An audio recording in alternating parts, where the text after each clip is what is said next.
Peace to the human family. Speed, corner talk, combat and culture. Had to close my office door real quick before I can get on and talk with y'all. Before we get started, go ahead, drop the likes, subscribe. In this crazy economy we live in right now, it don't cost you nothing to do that. Just go ahead and do that. Go ahead and drop a comment or emoji in the comment section too. Really good weekend of combat this past weekend. We'll get started with that UFC card.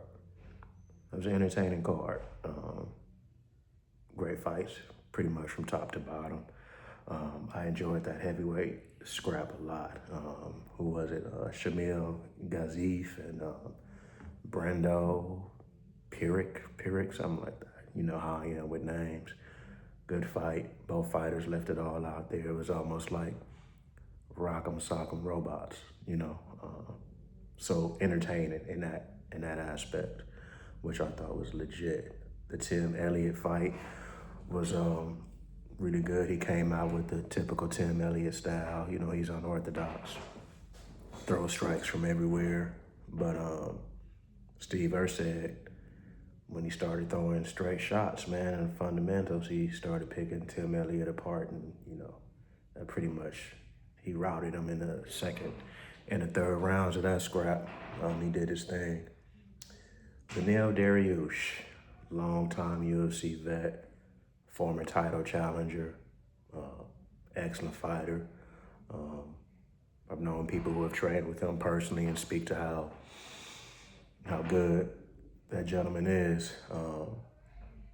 Might be time for him to, think about the R word. That's hard for a fighter, but last few fights, man, that chin has been tapped and he immediately is on shaky legs after that. So I'm sure he's having some thoughts about that, but overall, man, I respect his career. He's had a hell of a career, man, which isn't easy to do. That main fight, the main event, Jack Della Maddalena and your boy Carlos Prates. Carlos might be that guy, man. We'll see how he looks against Ian Gary and Islam, some of the top fighters in that particular weight class, but he dismantled Jack, and that's not easy to do. Just picked him apart, and the Carlos, like, he has some swag and like a flow state. You can tell that he's comfortable in there doing his thing, and that matters a lot in a fight where you're not necessarily thinking too much, but you're just flowing, and he's there right now. So it's good to be Carlos Prates in the UFC. The boxing card, that was a great card. Again, similar to the UFC card, like from an entertainment aspect. If you're looking at combat the way I do the majority of the time, for the technical aspect of it, that wasn't the card for you, that boxing card, but it was entertaining. Cinco de Mayo weekend, obviously, dominant Latino card, and no brothers came to fight. You know what I mean? They came to fight. That co-main event with Jaime Munguia and Resendez. Munguia looked excellent. I think that might be the best we've seen him look.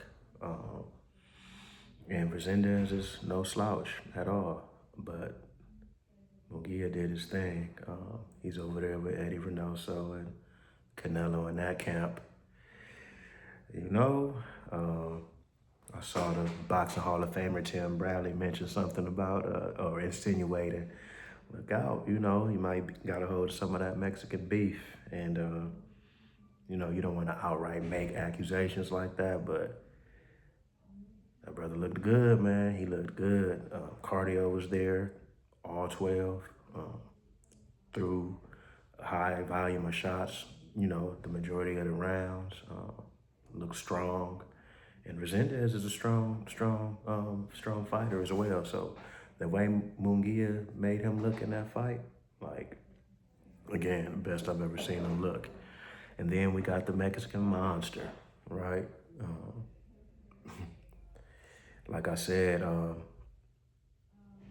previous video, like, that volume was hard to deal with. Benavidez fought at a really good pace.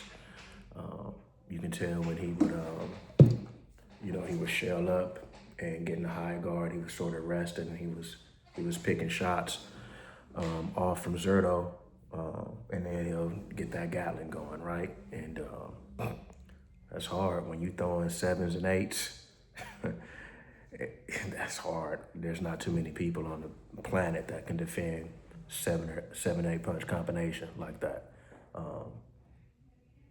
Zurdo, did his best. I thought at times he was fighting the wrong fight, but he knows David, right? They've shared the ring many times in sparring, and he knew going into that fight that David had the speed advantage, right? So I'm sure, he went into the ring with that on his mind, and shots that you think, he should have been able to get off. In his mind, he's like, I'm getting countered immediately. Like, Benavidez is waiting on this shot, so I'm not going to throw it. And it looked that way. But kudos to him. I think he broke his orbital bone in that fight. Looked that way. So speedy recovery to Zurdo. What's next for Benavidez, man? I think, personally, that he can, he can go up to heavyweight and challenge Usyk. I really do. But, he got some fighters down below Cruiser that he still has business with. He can get in there with Bivol. Might be ducking better BF. I don't know. But we'll see.